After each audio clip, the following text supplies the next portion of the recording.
సమాచారం కోసం 95 న్యూస్ ఇప్పుడు యాప్లో మీ ముందుకు వచ్చింది. వెంటనే డౌన్లోడ్ చేసుకుని న్యూస్ అప్డేట్ తెలుసుకోండి. ప్రతి క్షణం ప్రజాక్షేమం కోసం.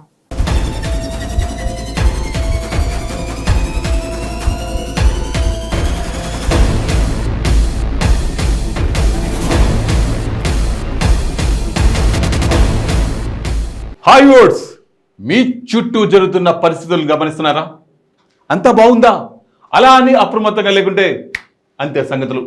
గుడిలో లింగాన్ని మింగే మోసగాళ్ళు మీ చుట్టూ తిరుగుతున్నారు. ఆదమరిస్తే ఆవలించకుండానే పేగుల్ని కత్తిరించుకునే కంత్రిగాళ్ళు ఉన్న సమాజం ఇది. అందుకే మోసగాళ్ళ నుంచి, నేరస్తుల నుంచి మిమ్మల్ని జాగ్రత్త పరిచే మా ప్రోగ్రాం క్రైమ్ అలర్ట్.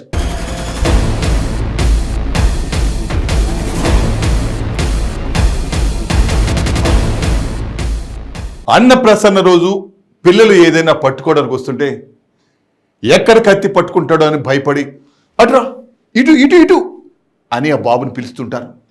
కొద్దిగా పెద్దయ్యాక నేలపై పాగుతూ గోడను పట్టుకుంటే తర్వాత లేవడానికి ప్రయత్నిస్తాయి, ఎక్కడ కింద పడతాడో అని పట్టుకుంటారు. ఇంకా కొద్దిగా పెద్దయ్యాక తప్పటడుగులు వేస్తుంటే మళ్ళీ ఆ బాబుని పరిగెత్తుకుంటూ వెళ్ళి పట్టుకుంటారు. ఎప్పుడైనా పిల్లలు గుండెలపై తంతే కాళ్ళను పుట్టిందా నాన్న అని అడుగుతారు. ఇక పెరిగి పెద్దయ్యే వరకు పిల్లల్ని కంటికి రెప్పలా కాపాడుకుంటారు తల్లిదండ్రులు. పిల్లలు ఏ విషయంలో అన్నా కన్నీళ్ళు పెట్టుకుంటే తమ స్థాయి కాకుండా అప్పు చేసి మరీ వాళ్ళ కోరిక తీరుస్తారు. అలా పిల్లలు పెరిగి పెద్ద అవుతారు, తల్లిదండ్రులు వృద్ధులవుతారు. అన్ని బాధలు పడి పెంచిన పిల్లలు చివరకు తల్లిదండ్రులను రోడ్డుపై వదిలేస్తున్నారు. వయసు పైపడ్డాక వాళ్ళు ఏమడుతారు? ఏమడతాడు? పట్టెడు అన్నమే కదా, అది కూడా పెట్టలేరా? అది కూడా బరువేనా? తల్లిదండ్రులు పట్టించుకొని కొడుకులు ఎప్పటికీ ఈ భూమికి భారమే. 4 ఎకరాల భూమిని పెద్ద కొడుకు కాజేశాడు.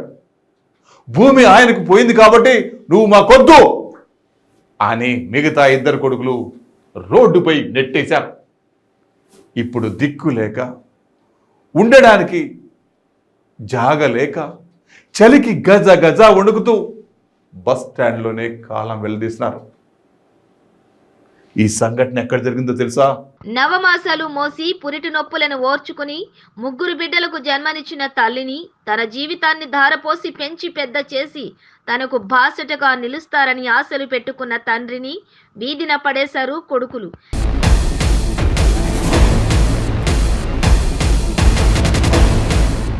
భూమి పంచివ్వడం లేదని తల్లిదండ్రులను రోడ్డున పడేశారు. మహబూబాబాద్ జిల్లా గూడూరు మండలం కోబాల్ తండాకు చెందిన లావుడ్జా సేవాలాల్ మలుకమ్మలకు 3 కొడుకులు.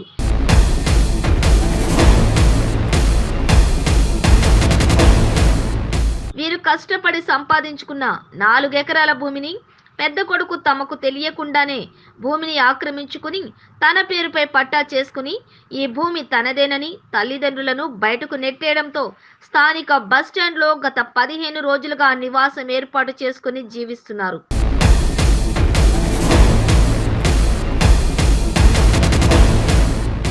అధికారులు స్పందించి వీరి తనయులపై చట్టరీత్యా చర్యలు తీసుకుని ఈ వృద్ధ దంపతులకు న్యాయం చేయాలని స్థానికులు కోరుతున్నారు. 2 రోజులు ఉన్నారు బస్ స్టాండ్లో 15 రోజులు, నెల రోజులు. ఆ చుట్టూ చెల్లె ఇంటి కాడ పోతే చెల్లెకి తిట్టిండ్రు, తమ్ముని ఇంటి కాడ పోతే తమ్మునికి తిట్టిండ్రు, బుక్కెరవి ఇంటి కాడ పోతే వాళ్ళకు తిట్టిండ్రు. ఇప్పుడు 15 రోజుల కాడ నుంచి హోటల్లో చాయ్ తాగుతాను, ఈ బస్ స్టాండ్లో బంటాను. చీర కట్టుకునే దానికి లేకుంటే ఒక ఆమె చీర ఇచ్చింది నాకు. నా భర్తకు ఒక ఆయన దశల్లి కొట్టించిండు. ఇగో మూటలు మా మూటలు చూడుండ్రి, ఇక్కడనే ఉన్నాం నాయన, ఇక్కడనే పంటున్నాం, ఇక్కడనే తింటున్నాం. ఇక్కడ బస్ స్టాండ్ బెజారైంది మాకు. ఇదే ఇల్లు సంసారం చేసిండు నా పెద్ద కొడుకు, నా పెద్ద కొడుకు. దండం పెడతా మీ పాదాల కింద, మాకు ఏం ఆధారం చూపిస్తారో చూపిస్తుండ్రి అంతే నాయన. ఇక మేము ఏం అడగతలేము. ఆ 4 ఎకరాల పొలము అను మాకు ఏదైనా ఆధారం మీరే చూపించాలి. అదే బతుకు తీరు మాకు, ఇంకా బతుకు తీరలేదు. ఆయనకు ఒకటి వస్తే ఒకటి రాదు. ఆయనకు చెవులు వినేడు, ఆ కళ్ళు కనబడేదు, నా కాలు నడకలు లేవు. ఇగో ఇంత బతుకు మీద ఉన్నాం. ఈ బతుకు మీద మాకు ఎల్లగొట్టిండు నా పెద్ద కొడుకు. నా పేరు భానోధరి.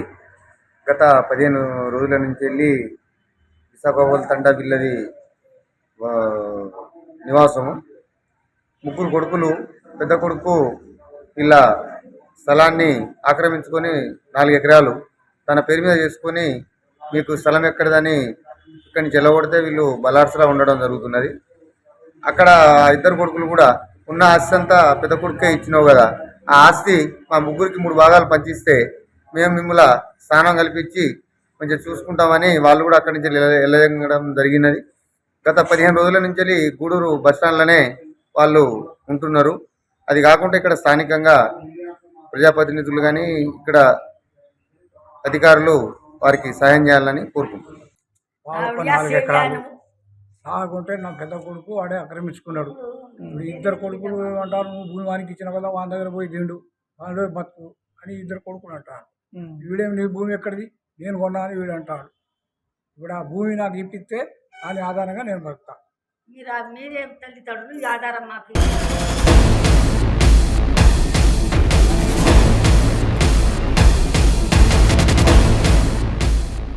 కాలం ఎప్పుడు మన వైపే ఉండదు. ప్రమాదం కాల్చుకొని కూర్చుంటుంది. తప్పు చేసిన వాళ్ళు ఏదో ఒక రోజు శిక్ష అనుభవించాల్సిందే. వాళ్ళు చేసిన పాపాలకు బాధపడ్డ కుటుంబాల శాపం ఊరికే పోతుందా?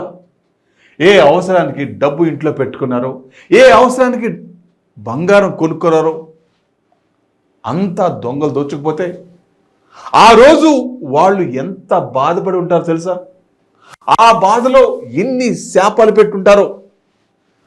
అవి ఫలించాయేమో. ఆ దొంగలు పోలీసులకి ఎలా చిక్కారో చూడండి. ప్రకాశం జిల్లా గిద్దలూరు నగర పంచాయతీ పరిధిలో గణేష్ నగర్ లో ఈ నెల 11వ తేదీ ఓ ఇంట్లో చొరబడి దొంగతనానికి పాల్పడ్డ 5 దొంగలను పోలీసులు అదుపులోకి తీసుకున్నారు.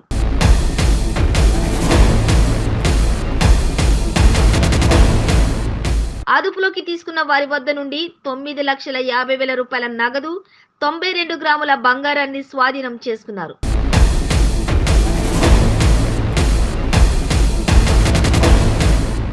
చోరీకి పాల్పడ్డ 5 నిందితులను రిమాండ్కు తరలించినట్లుగా డీఎస్పీ కిషోర్ కుమార్ వెల్లడించారు.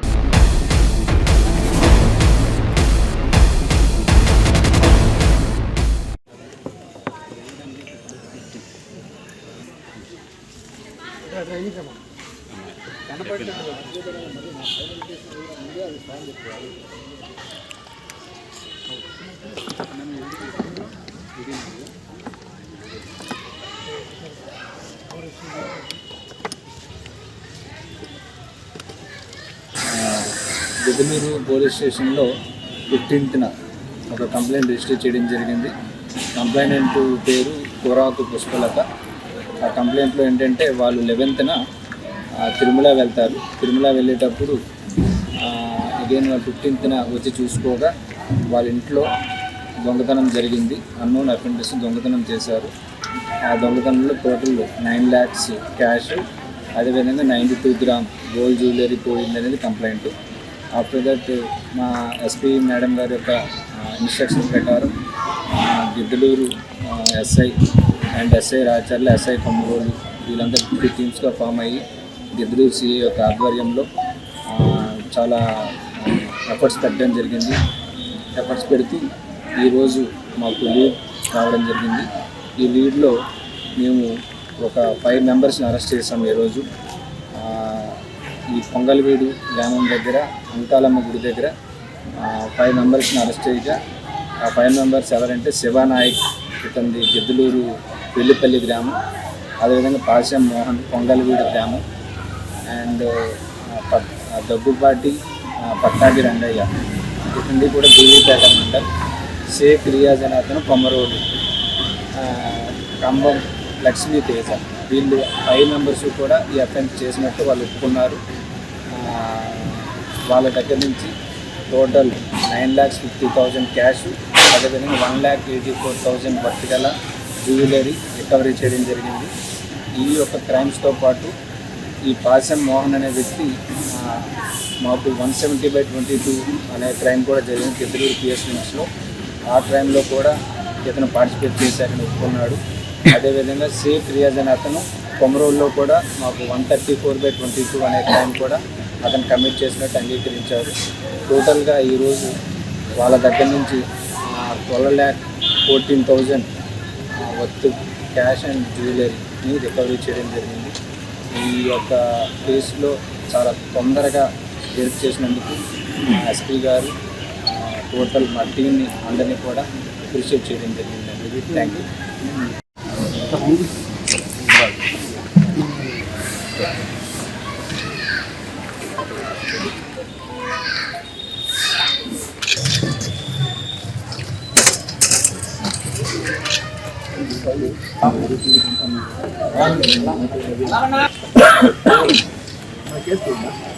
రామయ్య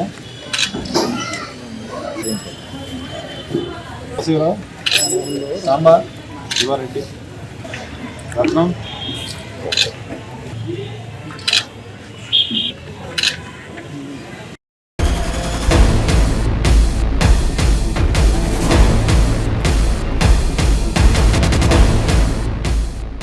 గ్రామాల్లో ఇంకా మూఢనమ్మకాలు పిచ్చిపోలేదు. ఎంత సాంకేతికత అందిపుచ్చుకుంటున్నా, కొత్త పుంతలు తొక్కుతున్నా కొందరు మాయగాళ్ళు మారరు. మంత్రాలు చేతబడులు అంటూ భయపెడుతూ ఉంటారు. ఎవరిపైనైనా కోపం ఉంటే ఇంటి ముందు 4 నిమ్మకాయలు, ఇంత పసుపు, ఇంత కుంకుమ చల్లిపోతే గజ గజ వణికిపోతారు. ఇలాంటి ఘటనే నెల్లూరు జిల్లాలో జరిగింది. నెల్లూరు జిల్లా వెంకటగిరి మండలం పూలరంగడుపల్లి ఎస్సీ కాలనీలో క్షుద్ర పూజలు కలకలం రేపాయి. పూలరంగడుపల్లి ఎస్సీ కాలనీ గ్రామానికి చెందిన సాతులూరి పద్మమ్మ, మస్తానమ్మ ఇంటి ఆవరణంలో అర్ధరాత్రి గుర్తు తెలియని వ్యక్తులు చిత్ర విచిత్రమైన ముగ్గులు వేసి నిమ్మకాయలు, జిల్లేడు ఆకులు, వెంట్రుకలతో పూజలు నిర్వహించారు.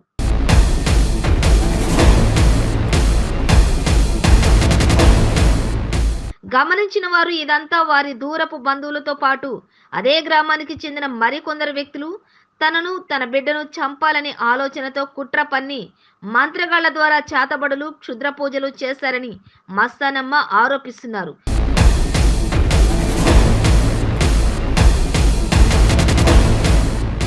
కేసు నమోదు చేసుకున్న పోలీసులు విచారణ చేస్తున్నారు.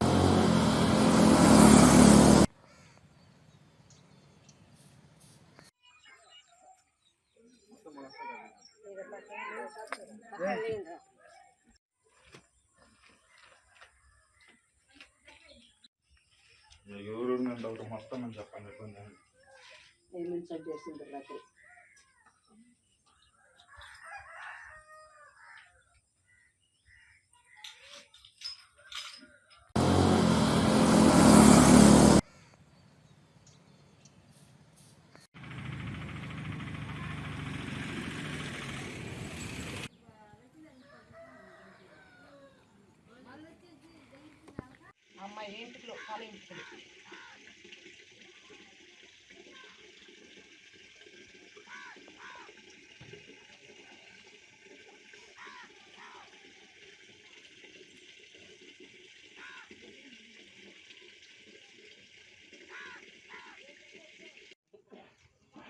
బొమ్మలు కూడా వేరు వేరుగా వేశారు.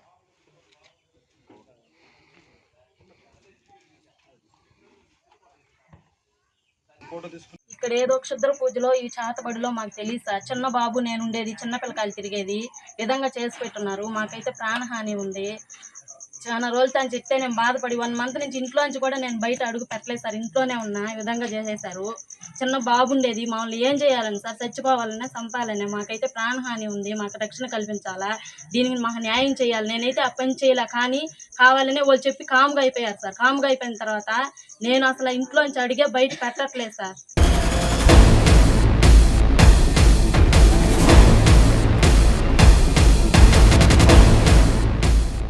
తండ్రి అనే పదం చాలా గొప్పది. అన్ని కష్టాలు భరించి పిల్లల కోసమే జీవిస్తూ ప్రతి సెకను, ప్రతి నిమిషం పిల్లల భవిష్యత్తును ఎలా తీర్చిదిద్దాలా అని ఆలోచిస్తూ కష్టం చేసే ఓ కష్టజీవి. రెక్కలు ముక్కలు చేసుకుని రోజంతా కష్టపడి ఇంటికి రాగానే ఆ పిల్లల మొఖంలోని చిరునవ్వుతో కడుపు నింపుకునేవాడు నాన్న. అది నాన్న అంటే. పిల్లలు ఆడుకుంటుంటే ఆ తండ్రి అనుభవించే ఆనందం మాటల్లో చెప్పలేంది. అలాంటి నాన్న అనే పదానికి మచ్చ తెచ్చాడు ఓ తండ్రి. ఆడుకుందారా నాన్న అంటూ ప్రేమగా బయటికి తీసుకెళ్ళాడు. ఆ తర్వాత ఏం చేశాడు చూడండి. ఆడిస్తానని తీసుకుని వెళ్లి అభం శుభం తెలియని 4 సంవత్సరాల కొడుకుని మారు తల్లితో కలిసి హతమార్చాడు కసాయి తండ్రి.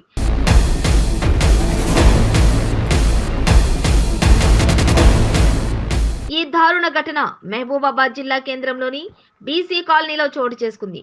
కాలనీకి చెందిన మాలోత్ రవికి ఇందిరా, సరిత 2 భార్యలు.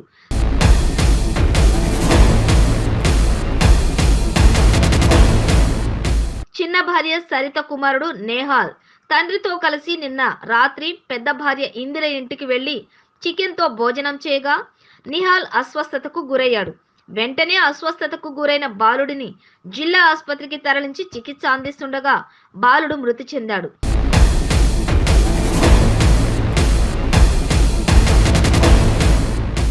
పెద్ద భార్య ఇందిర అన్నంలో విషం కలపడంతో మృతి చెందాడని, గతంలో తన కూతురును కూడా ఇదే విధంగా హతమార్చారని తల్లి సరిత ఆవేదన వ్యక్తం చేశారు.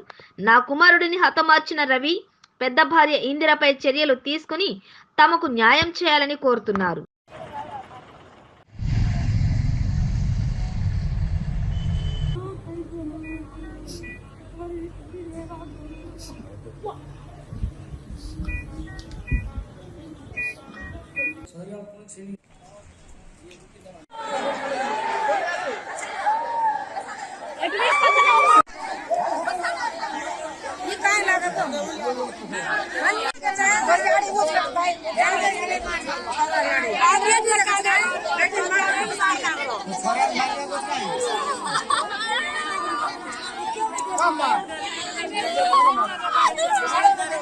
పోయినప్పుడు అట్లా మాట్లాడతాడు చెప్పి సరే అనుకున్నా. మళ్ళా ఏం చేసింది, బయట తీసుకుపోయి మద బాటిల్ తాపించినట్ట. తాపించి మళ్ళీ ఇంటికి తీసుకొచ్చి ఇంటికి రాగానే కక్కినట్ట.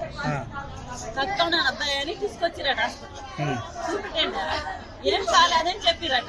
మళ్ళీ తీసుకుపోయి మళ్ళీ 4ంటికి మళ్ళీ నాకు ఫోన్ చేసింది.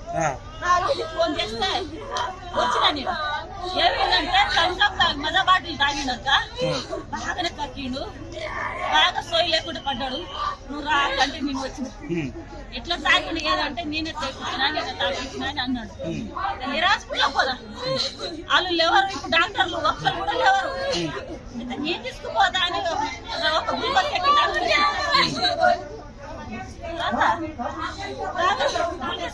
బాబు మంచినీళ్ళు అడుగుతాడు. ఇడ్లీ తాపిద్దాం, అసలు తినిపిద్దాం. ఇడ్లీ తేంటే తెస్తలేడు, ఇడ్లీ తేంటే తెస్తలేడు. ఇక బయటకు వచ్చేసింది. ఇడ్లీ తేన్నారు తేలే. మంచినీళ్ళు తూపైతాను కదా, మంచినీళ్ళు పోస్తా అన్నారు. వద్దంటాడు.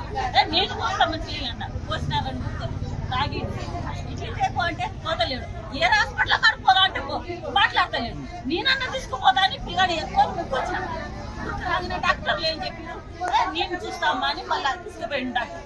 ఆ డాక్టర్ తీసుకుపోయి కాళ్ళకు చేతి గ్లూకోజ్ ఎక్కిస్తే బాగున్నాడు బాబు అని చెప్పి. బాగు లేకుంటే ఏ హాస్పిటల్ అనుకోతాం. రవే చంపిండమ్మా. ఇలా మొగడు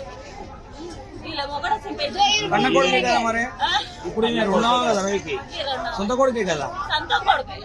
ఆ మద బాటిల్ తాపించిండు, దాంట్లో మందు పోసిండు, ఆయన చంపిండు. ఆయన తీసుకుపోయాడు బయటికి. ఫస్ట్ భార్య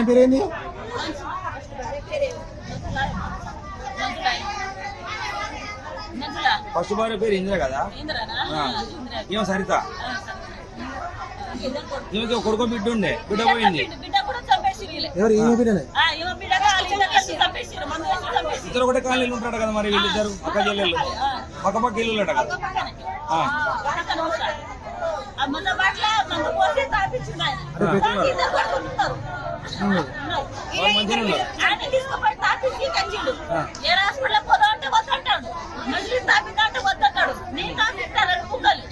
మళ్ళీ డాక్టర్ రాగానే మంచి తాపిస్తలేడు, తాపియాలి అని చెప్పి డాక్టర్ అక్క.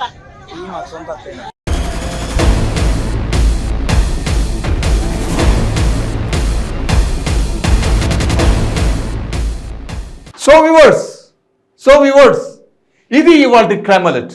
మరిన్ని క్రైమ్ న్యూస్తో మళ్ళీ రేపు ఇదే సమయానికి మీ ముందుకు వస్తుంది క్రైమ్ అలర్ట్. చూస్తూనే ఉండండి 95 న్యూస్, ప్రతి క్షణం ప్రజాక్షేమం కోసం.